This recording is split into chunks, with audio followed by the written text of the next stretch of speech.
The sound wasn't just metal, it was arrogance meeting gravity. When my 80,000-pound logging truck rolled over her pristine white Tesla, the air filled with the kind of silence that follows justice finally catching up. My name's Marcus Turner, I'm 47, and I own a small logging company tucked beside a private road just outside Whispering Pines HOA. For 12 peaceful years, I lived quietly until Karen Patterson, the self-crowned queen of the cul-de-sac, decided my gate was her personal parking spot. That morning, as the sun rose behind the pines, I didn't feel angry. I felt ready. Months of warnings, letters, and patience had led to this moment, a moment both inevitable and completely legal. So when the crunch echoed across the valley, I simply smiled and said to myself, that's the sound of consequences. Before I tell you how a $95,000 Tesla became a pancake drop, a comment below tell me where you're watching from and what time it is. And if you enjoy seeing karma roll on 18 wheels, hit that subscribe button because this one's just getting started. If you'd told me a year ago that a luxury SUV and a woman named Karen would test my patience more than 30 years in the logging business, I would have laughed. I've dealt with falling trees, frozen roads, and mechanical failures that could kill a man in seconds, but nothing prepared me for the psychological warfare of suburban entitlement. My name's Marcus Turner, and for 12 years I'd called the edge of Whispering Pines home. 15 acres of forested land tucked behind an iron gate with my house at the top of a gravel driveway that wound through rows of Douglas fir and cedar. The road connecting my gate to the main highway wasn't part of the HOA, it was mine. Deeded, maintained, and paid for entirely by me.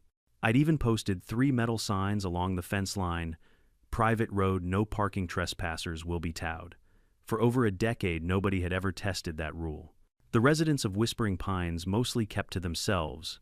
They waved politely when I drove by in my pickup, sometimes ordered firewood from my yard, and pretended not to notice the scent of diesel that clung to my clothes.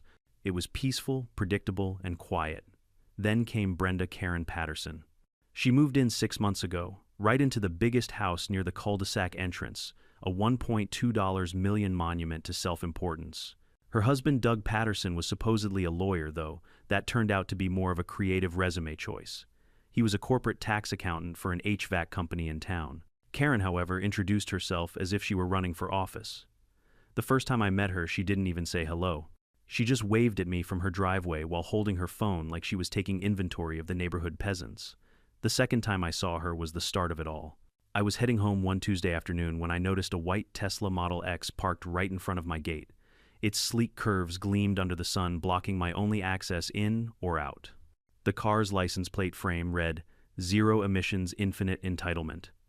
I honked once. No response. Twice. Nothing. I parked my truck and got out. A woman in designer athleisure, tight black leggings, neon pink sneakers, oversized sunglasses, walked up the hill carrying a yoga mat. "Excuse me," I called out. "Is this your car?" She smiled like I'd complimented her. "Yes, it's mine. I'll just be a minute." "I have yoga at the clubhouse." I gestured to the heavy iron gate behind her. "You're blocking my driveway." Her tone changed immediately, syrupy politeness giving way to annoyance. "This is community property, isn't it?" I pointed to the sign. "Private road. My property. The deed's on record at the county office." Karen crossed her arms. "Oh, don't be ridiculous. The HOA maintains this stretch." "No, ma'am," I said evenly. "I do. Always have.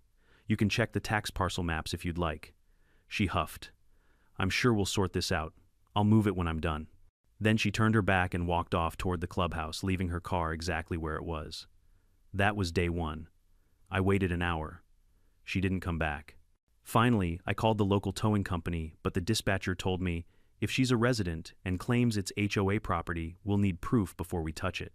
By the time Karen returned, sweat-drenched from yoga and smug as a cat, my patience had already been tested. I left a note, I told her. She slid into the Tesla. "Oh, I saw it." I threw it away. Then with a half-smile, she said something I'll never forget. "You shouldn't hoard public access, Marcus. That's not very neighborly." The next day I found a paper folded under my gate latch. It looked official, HOA letterhead, a gold-embossed logo, and her signature scrawled at the bottom. The violation notice claimed my gate violated community accessibility standards and that I faced a fine of $250 for restricting shared roadway access. I laughed out loud. My land wasn't even part of Whispering Pines. The HOA had no authority here. Still, something about that paper got under my skin. It wasn't the fake fine, it was the arrogance behind it. By the end of the week, she'd parked in front of my gate 2 more times. Once just to run into town, another time for her wellness luncheon. Every time she refused to move when asked. "I'm vice president of the HOA," she'd say, flashing her badge like it was a sheriff's star. "You can't threaten me on shared property." I started photographing everything: time, date, position of her car, even the tire marks on the gravel. When I emailed the HOA board about it, I got a reply 2 days later. It read, "Thank you for your concern. After review, the board has determined that Mrs. Patterson's use of the access road falls within reasonable community activity." I stared at that email for a long time. Reasonable activity apparently now included trespassing. It wasn't just the inconvenience, it was the message. She wanted control. She wanted to prove that even outside her little HOA bubble, her rules still ruled. The next week I installed 2 more signs, big, reflective, impossible to miss. The day after, I found one of them spray painted over with the words HOA access only. It was becoming war by inches. I decided to stay calm, always calm. I wasn't going to let some self-righteous suburban monarch drag me down to her level. I kept my head down, went to work, and tried to ignore it. But then she escalated. One Saturday morning, my driver radioed in, "Marcus, we can't get through. There's a car blocking the gate again." I already knew whose it was.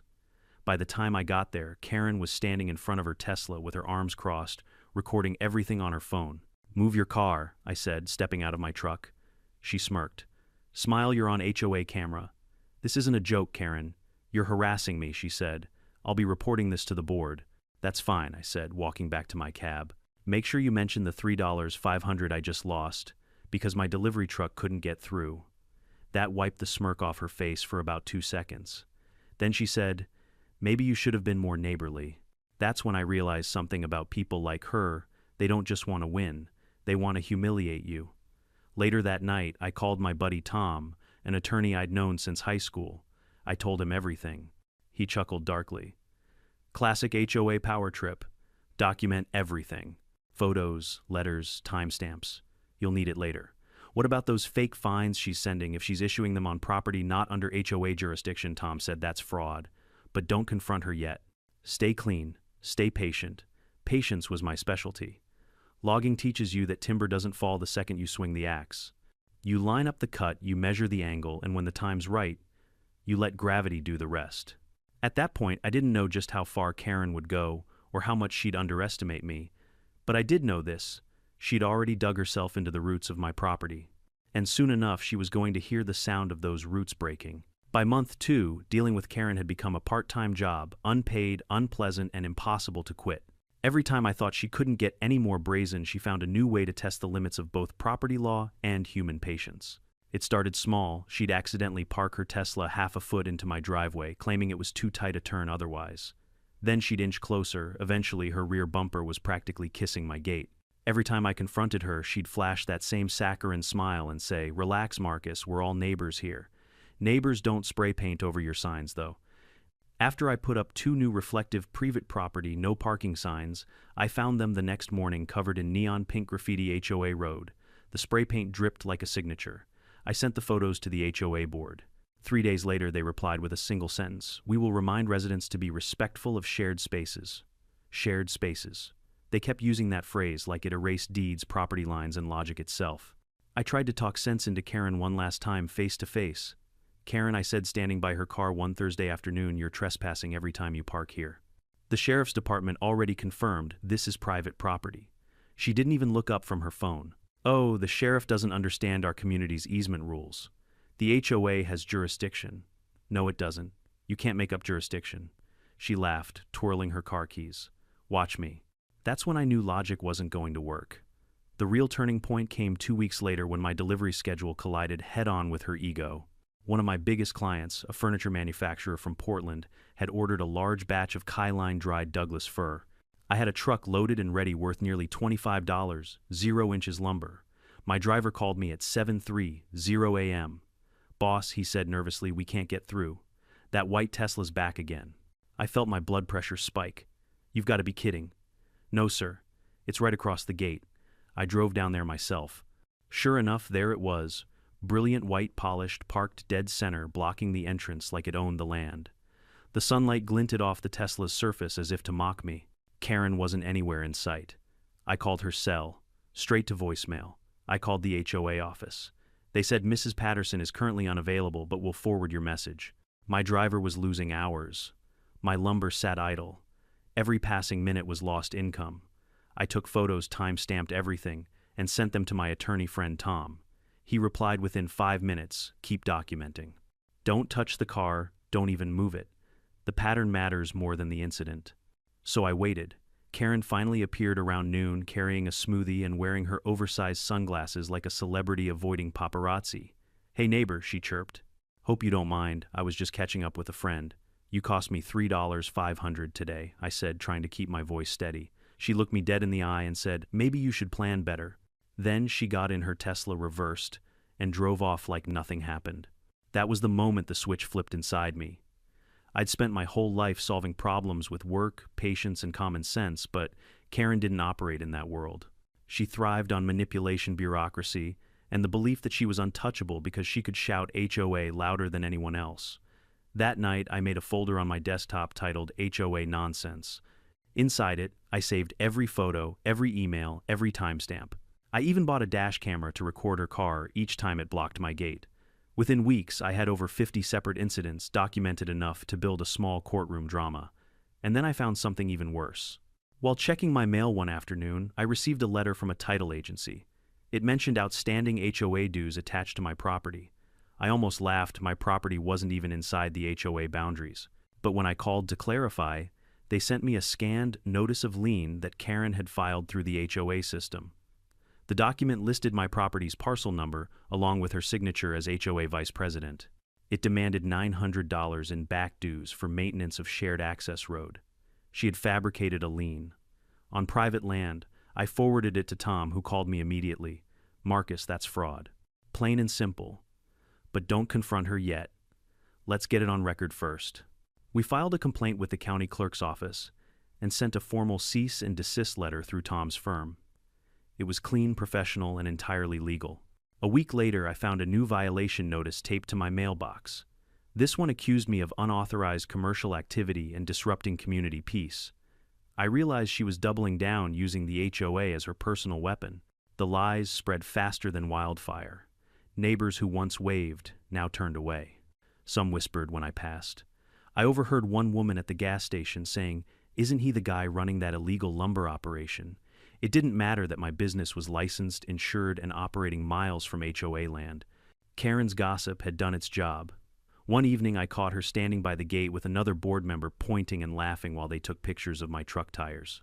When I approached, she called out, "We're just collecting evidence of your environmental damage," I wanted to yell. I wanted to let every ounce of frustration spill out, but instead I just said, "Keep filming, Karen. You'll need the footage soon." She blinked, uncertain whether it was a threat or a promise. That night, I sat at my desk, scrolling through the mountain of evidence I'd collected: photos, videos, emails, audio clips. It was enough to bury her in paperwork, but Tom's words echoed in my head. By the book, Marcus. Everything by the book. So I stayed patient. I filed reports. I documented every new trespass. I called the sheriff's office again, and the deputy confirmed, yes, it's private property. Yes, she's trespassing. But since it's a civil matter, they couldn't tow her car without a court order. A court order takes months. Meanwhile, she parked there almost daily, as if daring me to react. She even started using my gate as her personal stage, chatting on her phone, filming TikToks about entitled men harassing women. I found one clip online where she stood in front of my property saying, "Some people think owning a truck gives them authority. Well, not in Whispering Pines." The comments were full of support from strangers who had no idea what she was actually doing. The longer it went on, the more I felt something boiling deep inside, a mixture of helplessness and clarity. She wasn't going to stop until something forced her to. The breaking point came late one afternoon when I drove home and saw my mailbox smashed in. Sitting on top of it was a crumpled copy of my cease and desist letter, scrawled over in red marker, "You don't own this road." That's when I decided the time for diplomacy was over. I wasn't going to scream or vandalize or stoop to her level. I was going to use the one thing Karen didn't understand: leverage and law. I called Tom again. "You said to do everything by the book, right? Right. Well, I said it's time to turn the page." Tom chuckled. "What are you thinking? Something that'll make sure she never parks on my property again." There was a pause. Then he said, "Just make sure it's legal." "Oh, it will be," I promised. "Perfectly legal." As I hung up, I looked out my window toward the gate where her white Tesla glowed under the porch light like a trophy she didn't deserve. I didn't know it yet, but I'd just started planning the most satisfying day of my life, one that would end with the crunch of metal, the gasp of a shocked crowd, and the most poetic case of karma I'd ever seen. By the time October rolled in, Karen had turned my driveway into her personal staging ground. What started as a single, arrogant park job had metastasized into a full-blown territorial campaign. She wasn't just parking in front of my gate anymore, she was holding court. Friends, neighbors, and whatever allies she'd recruited would show up on purpose, block the entrance in a neat little cluster, and act as if they'd discovered some civic duty. They'd sit on folding chairs, sip iced lattes, and take turns filming me like I was some dangerous exhibit at a zoo. One morning I came out to find 3 cars lined up shoulder to shoulder in front of my gate, umbrellas propped like parasols, and a little speaker playing meditative music. Karen waved at me like she'd invited me to her picnic. A woman I didn't know called out, "We're protesting diesel trucks in our neighborhood," as though unloading 20 tons of timber was a public health crisis. It would have been laughable if it hadn't been so costly. That week alone, I had 3 scheduled hauls that had to be rerouted. Drivers sat on the shoulder with engines idling the clock, eating my profit margin. Clients called frustrated. "When will you be able to deliver?" they asked. I had to explain politely, because my reputation relied on calm professionalism, that an HOA vice president's parking habits had cost me the day. Judging by the sympathetic silence on the other end of the line, my explanations weren't doing much to soothe empty invoice columns. She wasn't subtle with her theatrics either. One Saturday, she rolled up in a white convertible and organized a community beautification brunch at the mouth of my driveway. They laid out tiny sandwiches and flyers about respecting communal access. At the center of their little setup sat Karen's Tesla shining like an altarpiece. I couldn't tell if I should laugh or file a restraining order. As if the constant blocking weren't enough, Karen took to weaponizing paperwork. She mailed a stream of complaints to county offices, false, verbose, and signed with a flourish claiming noise dust and unauthorized commercial activity. She copied the HOA neighbors and a local news outlet she'd befriended through a volunteer position. The letters were full of legal-sounding jargon. She used phrases like community easement and shared access rights with the confidence of someone who'd read a paragraph on a blog and decided it was gospel. Then she escalated where it hurt reputation. A few neighbors I'd known for years began treating me like someone to avoid. Conversations went cold when I passed them. It wasn't just that Karen had influence. She cultivated fear. People didn't want headaches, and an angry HOA vice president who could make life uncomfortable was a headache they preferred to avoid. I'd been a friendly face at holiday gatherings and a reliable resource for firewood, but suddenly I was the man with the noisy trucks and the uncultured property. It stung more than it should have, mostly because of how unfair it was. Things finally broke on the day my mother came to visit. My mother is 80 this year, proud, stubborn, and the only person who'll tell me when my shirts don't match. Her knees are brittle, and she uses a little folding walker. We'd planned a quiet weekend together, a birthday lunch at the county diner, a walk through the pines, her favorite pie. I'd called ahead, arranged the whole thing. I wanted her to park close to the gate for a shorter walk. It's the least I could do for her. We arrived 10 minutes early. The sun was warm, the kind of forgiving October light that makes everything look nostalgic. But when I pulled up to unlock the gate there, it was Karen's Tesla right in the center rear bumper, inches from my latch like a barb. She wasn't there. I peered down the road. The clubhouse kids were doing yoga. I checked my phone. No missed calls from Karen. No polite text saying she'd be gone in a sec. My mother climbed out slowly and leaned on my arm. I could see confusion flash across her face. "Is this where we're supposed to go?" she asked, glancing at the cars and the umbrellas, the small crowd taking selfies. I told her it would be fine, that I'd move things, that we'd get through somehow. 4 hours later, we were still circling the diner parking lot. I called the HOA. "This is private property," I said to the woman who answered. "She's blocking my gate." "We consider that stretch to be under HOA review," she replied in that flat bureaucratic tone that meant the responsibility was someone else's. "You'll have to pursue this as a civil matter." I called the local non-emergency police line and asked them to come document the trespass. The officer who arrived was courteous, sympathetic, and blunt. "Sir," he said, looking at the photographs on my phone, "if this is your private property, you're correct. We can file a report, but towing requires either a court order or the owner's consent. It's a civil problem unless there's imminent danger." I explained that my elderly mother was waiting in discomfort, and that the towing company's ETA was 4 to 6 hours. The officer rubbed his forehead and said the same thing. "Civil matter. So my mother sat in the car, her walker folded on the seat beside her, and she waited while Karen did errands, drank her coffee, and went to her wellness luncheon. I watched the hours tick by like small, cruel knives. Each minute felt like a judgment. My mother's smile faded. When she finally managed the short walk to my house hours later, she was pale and exhausted. That image, her hunched shoulders, the tiredness in her eyes, stayed with me long after the cold coffee had been thrown out. It wasn't just the logistics or the lost income anymore. It was the cruelty of it. Some people hide cruelty behind rules and community, but make no mistake, blocking your gate while your elderly parent struggles to find a place to sit is cruelty designed to assert dominance. Karen wasn't enforcing rules. She was exercising power. That night I couldn't sleep. I paced the house, replaying the day, running through every bureaucratic avenue I'd already tried.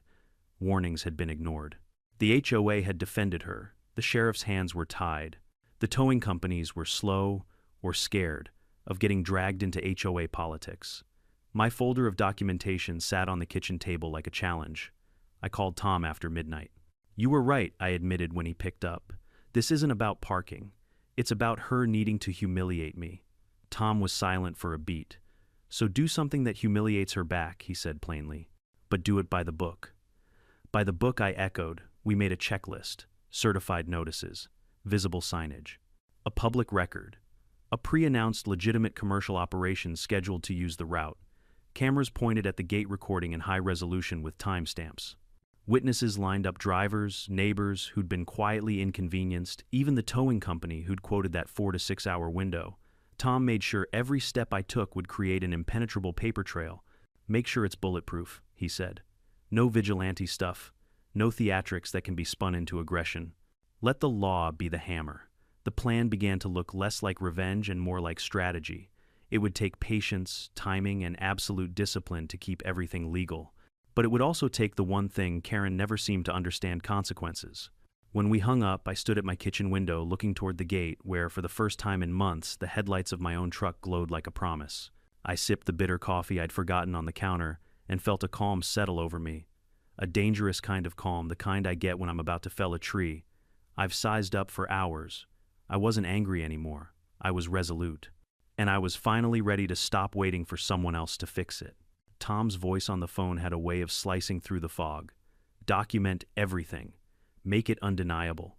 If you're going to make a point, do it so cleanly that the only story left for people is the truth." He wasn't cheering for violence or spectacle. He was pitching me a legal blueprint: warnings, records, witnesses, and a legitimate business purpose. In short, build the circumstance so precisely that any fallout would be hers and hers alone. So I began like any good logger begins a job, with measurements, not fury. First, I audited every inch of paper I owned about the property: the deed, the survey maps, tax records, the maintenance receipts for the road, the insurance policies for the business, and the permitting history for the timber operations. Everything matched up. The road was mine on paper and in practice. I'd been maintaining it, grading it, and paying to keep it passable for years. That was my anchor. Next came the public notice. I didn't like theatrics, but I wasn't going to whisper and hope she listened. I hired the county courier and had Tom draft a certified letter addressed to Karen Patterson. It was short, clinical, and unmistakable. "Dear Miss Patterson, please be advised that commercial logging traffic will be operating on the private access road serving parcel XXXXX beginning Monday 6:00 a.m. All vehicles obstructing the access will be considered abandoned if they prevent legitimate business passage. This notice constitutes formal warning in accordance with property rights and local ordinance. Sincerely, Marcus Turner." Tom reviewed and stamped it, and I watched the courier hand it to her on a Friday afternoon. The receipt came back with a proud little barcode and a signature I could recognize even if it was a flourish. The legal box was checked. Then I posted the signs. Not sneaky ones, not the little laminated pieces some folks slap up and call authority. These were professional-grade weatherproof signs, bright, reflective, and specific. 24 inches wide, bold lettering: private road, commercial logging activity, no parking 5/9, 5/16, 6 a.m., 6 p.m. I anchored them on heavy posts and placed them not once, but at 3 visibility points directly at my gate, halfway down the lane, and at the turn approaching the cul-de-sac. They read like a warning. They looked permanent enough to make someone think twice. I also placed smaller placards with precise timestamps: notice posted 72 hours before operation. That was deliberate. If anyone tried to claim surprise or ignorance, the timestamps would say otherwise. Cameras were the next chapter. I retrofitted my existing system with 2 more high-res motion sensors, one facing the gate dead-on, another covering the road approach. These weren't the grainy apologetic black boxes you see in cheap setups. They recorded at 60 frames per second, timestamp locked and uploaded to a secure cloud drive automatically. Every car that slowed, every person who lingered, every second of indecision would be captured in crisp, undeniable detail. I informed the HOA board formally. No lecturing, no baiting, just facts, dates, times, and the legal rationale. I sent copies of the certified letter to their secretary and made sure the county clerk had a recorded copy too. The goal was not to antagonize them, it was to create an official paper trail showing I'd done everything reasonable to give notice. Then there was the human element. I told my drivers one by one exactly what to expect and what to record. I scheduled the timber load legitimately, no fluff, no show. A buyer in town had contracted a delivery for a mill that morning, and the manifest sat on my desk. The Kenworth was serviced, weighed, and inspected. I checked the brakes myself. I told the driver Pete that if anything went sideways, he was to stop, radio me, and follow the plan. Every man in my crew knew this wasn't a stunt, it was business with a deadline. I left voicemails too soft but official. "Karen," I said in one, leaning against the hood of my truck so the words came steady and normal. "This is Marcus Turner. This is your final warning. Commercial logging traffic begins Monday at 6 a.m. For your safety, and to avoid damage to your vehicle, please do not park in front of the gate. Thanks." The message timestamped itself. I kept the recording. There was a strange satisfaction in the mundane parts, printing manifests, tightening bolts, putting the manifest in the glove box. It felt almost surgical, cold, efficient, and entirely controlled. I didn't want a spectacle. I wanted a mirror. I wanted the consequences to reflect back on the person who chose to ignore the signs and letters. If she parked there after every warning, after official notice, after cameras and certified mail, then whatever happened would be the direct result of her choices. My neighbors started to notice too. A few came by curious and cautious, and I walked them through the evidence like a doctor explaining x-rays. I showed them the certified mail receipts, the sign locations, the time-stamped photos for the past months. Some nodded quietly. Others shook their heads embarrassed about how quickly they'd let their opinions be swayed by rumors. A woman named Lisa, who'd previously avoided me at holiday parties, told me quietly we didn't know she'd been doing this to so many people. That kind of admission was worth more than 1,000 angry words. Tom and I double-checked everything. "If she parks there," he said, "and you have a legitimate conveyance and documentation, you won't be the aggressor. You'll be the business owner exercising a lawful right to access property you own. If anyone asks you, follow the book. No improvisation, no theatrics." I couldn't help but think of the timber itself as an instrument of law, rather than revenge. The weight of the cargo was simply the physical representation of a legal right.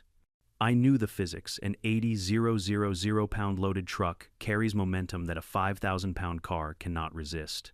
But it wasn't the momentum I relied on. It was the prior notice, the legal documentation, the witnesses, and the record.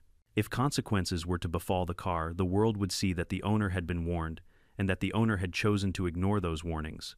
Sunday night, I slept badly.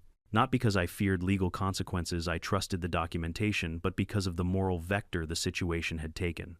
I had never wanted to hurt anyone. My life had been about building things, roads, livelihoods, and sometimes even community. But I also knew this, continuing to be passive, would only encourage more abuse. Some people needed rules to be reinforced with an immovable object they could bully away. Karen had created a pattern of entitlement, and patterns only stop when someone breaks them. At 4:30 a.m. on Monday, my phone buzzed with a final message from Tom. "You've done the work. Stick to the plan. Don't deviate." I drove to the yard in the dark and watched the sky lighten over the tree line. The Kenworth glowed like a beast ready to move. My crew was already there, faces pale with focus. The signs gleamed in the pre-dawn light. Cameras hummed quietly. When the clock rolled to 6:00, everything I had prepared sat in its place. Legal notices, filed signs, posted cameras, rolling witnesses, briefed a bona fide business load manifest in the glove box. There was no grandstanding, no smug delight, only the slow, inevitable approach of a man doing his job on his own land, and the knowledge that now at last the situation would be resolved in a language Karen would understand, consequences, measured and lawful. I woke before dawn with the kind of calm that isn't peace so much as readiness. The kitchen clock read 4:02 a.m. when I made coffee. the house quietly settling into the long breath before a morning. Outside, the road was black as pitch, the pines swallowing sound. I checked the cloud backup on my phone, camera feeds were green and recording timestamps. Steady 0512, 0513, 0514. The certified letter receipt sat on the table beside my mug like a witness sign stamped undeniable. I felt the weight of every carefully logged detail, and for the first time in months, that weight felt like a shield instead of a burden. At 5:45 a.m., I drove down to the gate in my pickup to do a final sweep.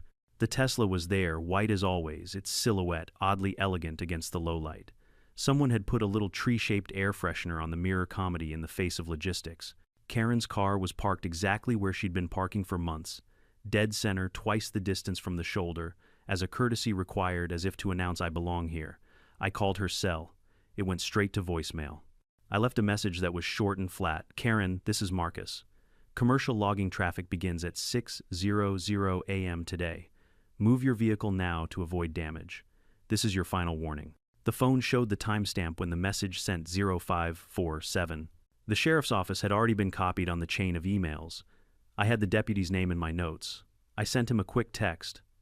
On scene before 6, cameras recording. He replied with a thumbs up emoji and said he'd swing by to observe. That was all I needed from the county documented presence, not intervention. The Kenworth rolled up precisely at 0603.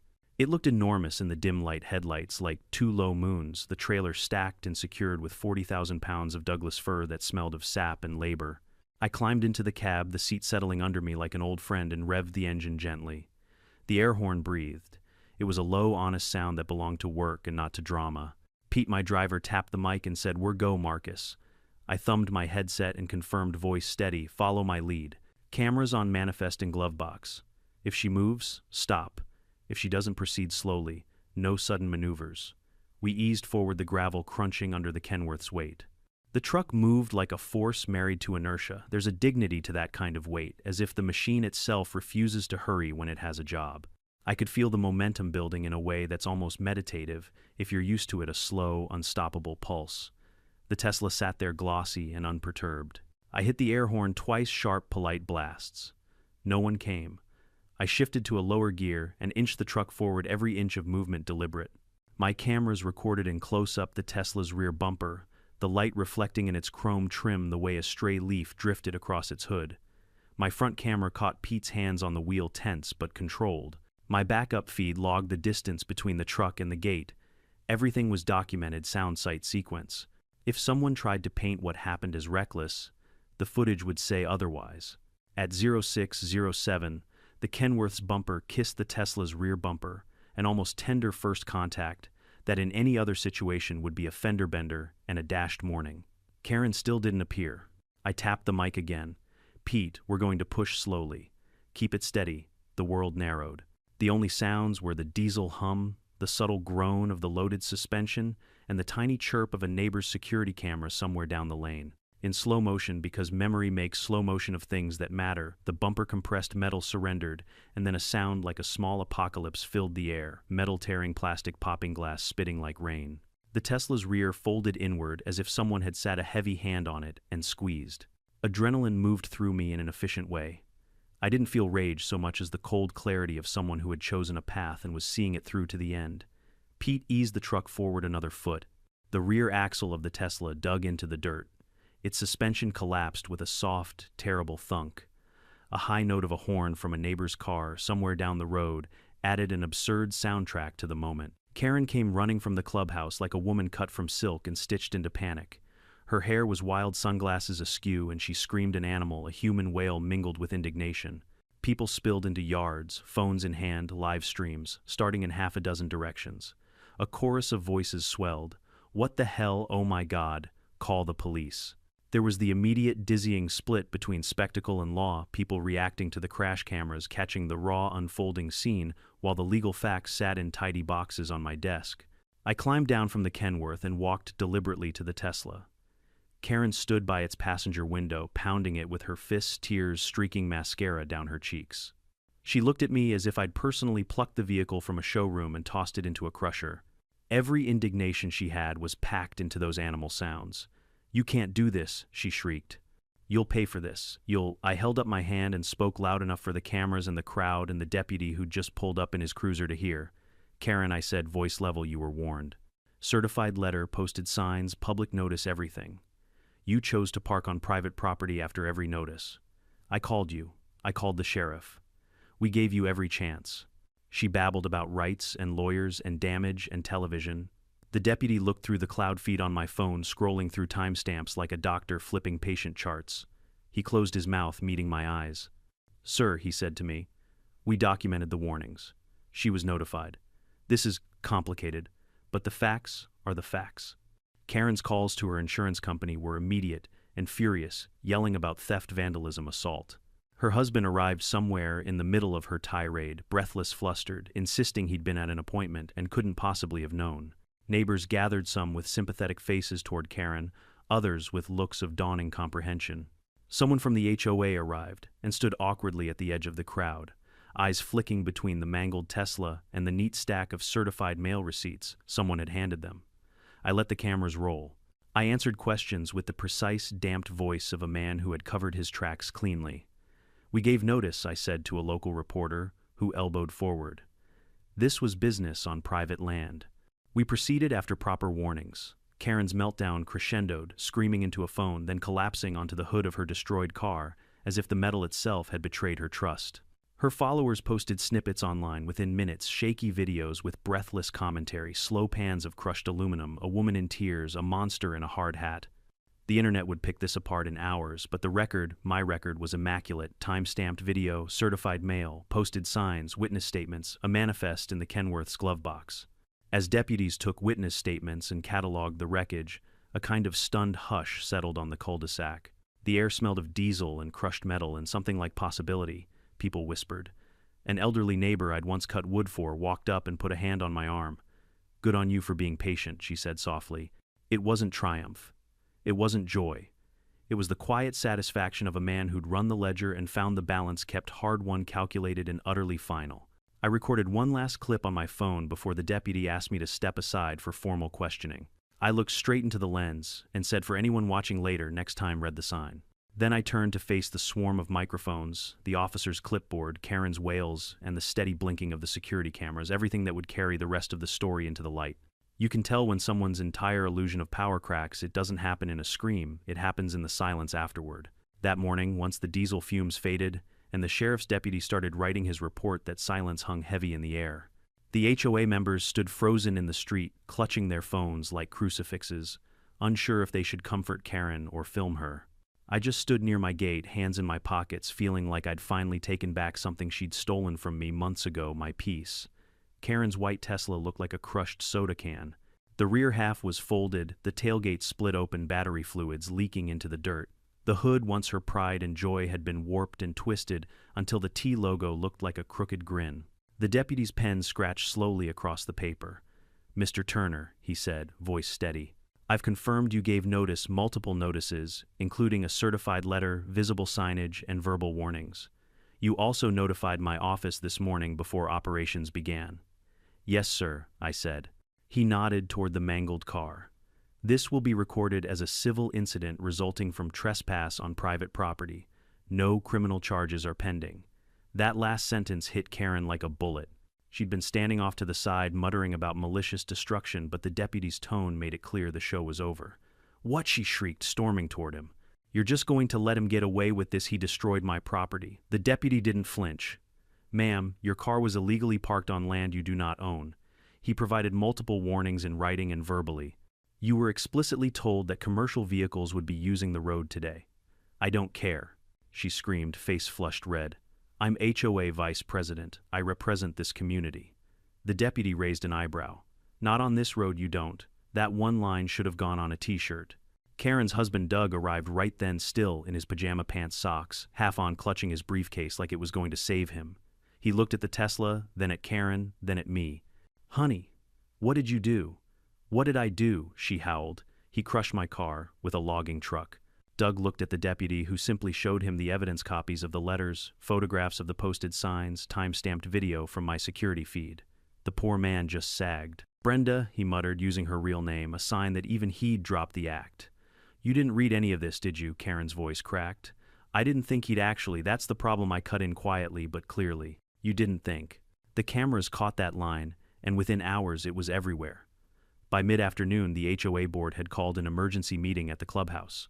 Apparently, they were more terrified of liability than of Karen's wrath.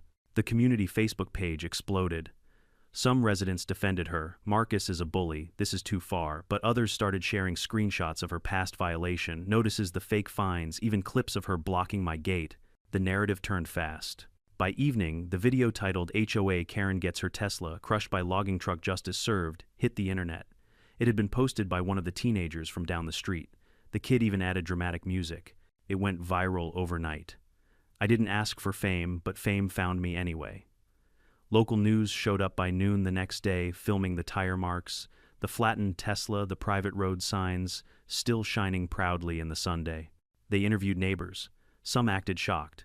Others smiled behind their polite expressions. One woman whispered to a reporter, "Honestly, she deserved it." Karen, meanwhile, went nuclear. She called her insurance company demanding full coverage. The adjuster came out, took one look at the car, checked my documentation, and said, "Sorry, ma'am, this falls under negligence. You were warned repeatedly." She screamed at him, too. Then she called a lawyer, a real one this time, not Doug, and tried to sue me for property destruction. The attorney, after reviewing the evidence, told her point blank, "You have no case. In fact, if you push this, you could be countersued for harassment, fraud, and trespassing." When that news hit, Karen's world began collapsing. The HOA, desperate to save face, held another meeting, this one public. Half the neighborhood showed up. Someone read aloud my certified letter. Someone else pulled up her fake HOA fines on their phone. Every skeleton she'd stuffed into that pastel-colored Tesla came rattling out. It turned out she'd been charging neighbors administrative fees that she pocketed, falsifying aesthetic violation tickets, and even using HOA funds to pay for her yoga classes.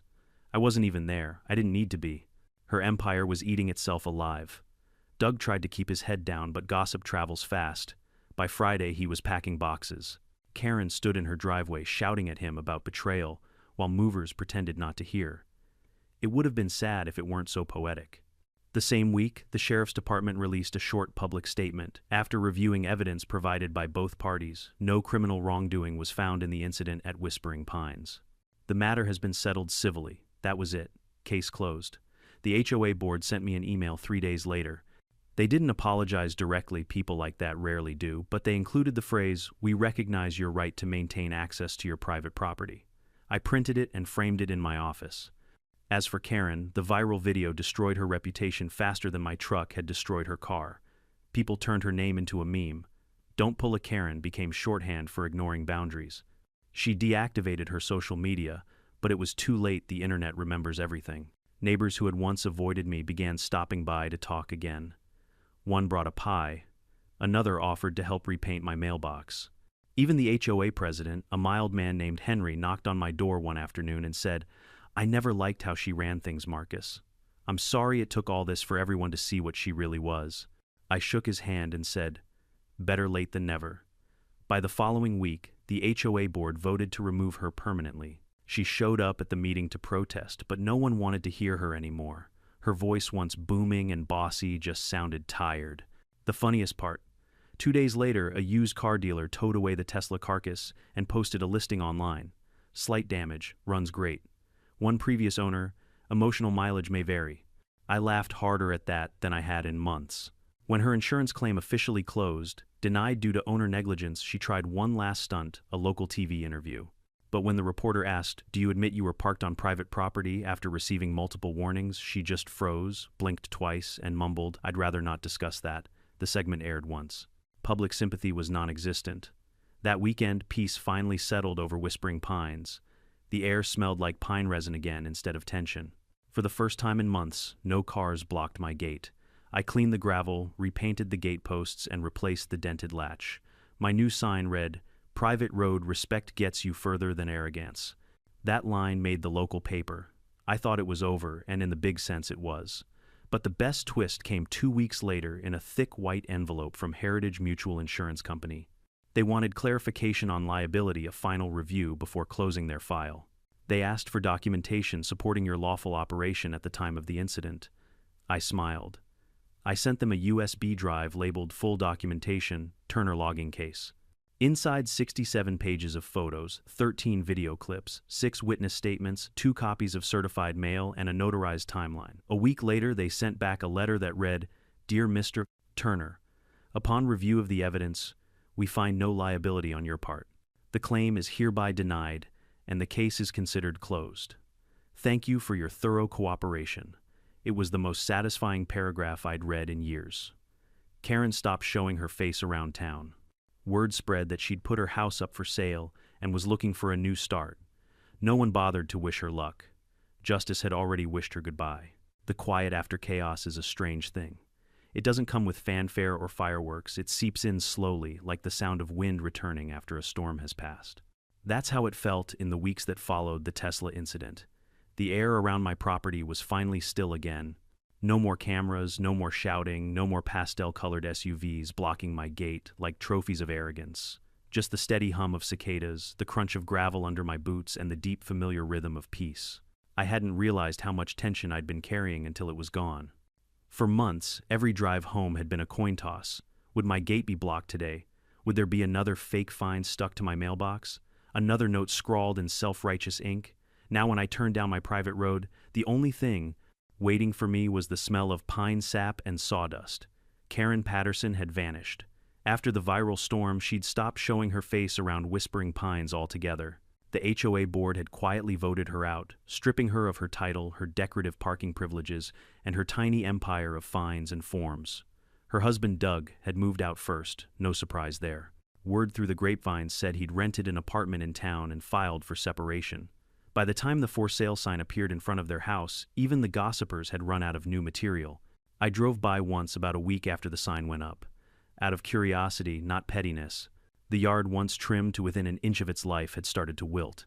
The flower beds were patchy, the mailbox leaned slightly, and someone had removed the HOA vice president plaque from the front porch. The empty driveway looked oddly poetic, like a stage after the actors had left. A few neighbors caught my eye as I drove past. They waved. Genuine, warm, guilt-tinged waves, the kind people give when they finally realize they'd been fooled. I nodded back, no hard feelings. Most of them had been scared of Karen more than anything else. She'd ruled the HOA like a petty dictator with a clipboard. Now that she was gone, the community felt lighter, freer. One afternoon, the new HOA president, Henry the mild-mannered accountant who'd once apologized to me for the misunderstanding, stopped by my property. He stood there on the gravel, hat in hand, and said, "Marcus, on behalf of the board, I just wanted to apologize formally. We let her overstep. It won't happen again." I looked at him for a long moment and finally smiled. Apology accepted. You folks take care of your side of the line, and I'll take care of mine. He grinned. That's fair enough. Later that evening, I stood by my rebuilt gate and thought about how something as small as a parking spot had spiraled into months of insanity, fines, fraud, and the total collapse of a woman's social empire. It was ridiculous, but also revealing. Some people treat boundaries like suggestions. They think rules apply to everyone but them. Karen wasn't just a bad neighbor, she was a lesson in what happens when entitlement meets consequences. I spent the next few weeks restoring my property, repainting the gate, replacing the dented post. I even added a little plaque I'd ordered from a metalworker in town. It read in brushed bronze letters, "Private property, respect it or regret it." It gleamed under the sunlight like a moral written in metal. Around Thanksgiving, my mother came to visit again. The last time she'd been here, she'd sat in her car for hours waiting for a tow truck that never came. This time, the road was clear, the gate opened smoothly, and she parked right up front without a single obstacle. When she stepped out, she looked around and smiled relief, softening her face. "Well," she said, adjusting her scarf, "it's nice to see the Queen has abdicated." I laughed so hard I nearly dropped the pie I was carrying. "Yeah, Mom, peace has been restored to the kingdom." She patted my arm. "You did good, Marcus. You stayed patient. You did it the right way." That part meant the most to me, the right way, because as tempting as it had been to lose my temper, I hadn't. I'd done everything by the book. That was the difference between revenge and justice. Revenge feels good for a moment. Justice lasts. A few days later, I received one final letter from Heritage Mutual Insurance. It was short and satisfying, the bureaucratic equivalent of a full stop. Case officially closed. Claimant found fully liable for her own losses. No further action required. I pinned it to my bulletin board next to a photo of my first logging truck. Every scar on that old machine had a story behind it, and now so did my gate. The following spring, a young couple moved into Karen's old house. They drove a pickup truck and waved the first day they saw me. A week later, the man came over with a six-pack of beer and said, "Hey neighbor, I heard there used to be some drama around here." I smiled, cracked open a bottle and said, "You could say that, but don't worry, the drama moved out months ago." We laughed, and that was that. Normalcy at last. Sometimes I still get emails from people who saw the video online. Strangers from across the country writing things like, "Man, that was the most satisfying story I've ever seen," or "You're a hero for standing up to HOA bullies." I always reply the same way, "Thanks." But the real hero was paperwork. Because that's the truth. The whole thing didn't end with a truck or a crash. It ended with documentation, patience, and proof. That's what beats entitlement. Not shouting matches. Not threats. Just quiet, stubborn evidence that refuses to bend. As I sit here now looking out over my land, the pines swaying the gravel, clean the gate strong, I can't help but think about what this whole mess taught me. People will test you. They'll cross your lines, poke your patience, and try to make you feel small. The trick isn't to outscream them, it's to outlast them with calm, with facts, with time. Karen thought her title and her Tesla made her untouchable. What she didn't understand was that law and respect weigh more than any badge or brand. I didn't crush her car out of anger. I crushed the arrogance that said she could do whatever she wanted and never face the consequences. Sometimes consequences just happen to weigh 80,000 pounds. If there's one thing this story taught me, it's that boundaries aren't just physical, they're moral. People like Karen don't respect fences, gates, or signs because they don't respect the quiet dignity of other people's space. And when someone like that keeps pushing, it's tempting to push back in anger. But that only gives them what they want: attention, chaos, validation. The real power is in restraint. In documentation, in doing it right, even when doing it right takes months. Because the moment you let anger guide you, you hand over the moral high ground. Life will always throw you a few Karens, people who test your patience, twist your words, and try to take advantage of your decency. Let them show you who they are. Then respond with proof, not rage. At the end of the day, justice doesn't need volume. It needs patience, timing, and a solid paper trail. So if someone keeps crossing your line, don't fight them in the mud. Build your line in stone. And when they trip over it, let the weight of their own choices do the rest. If you've ever dealt with an HOA nightmare or a neighbor like this, tell me your story in the comments. And don't forget to subscribe, because the next time karma rolls through the neighborhood, you'll want to see it coming.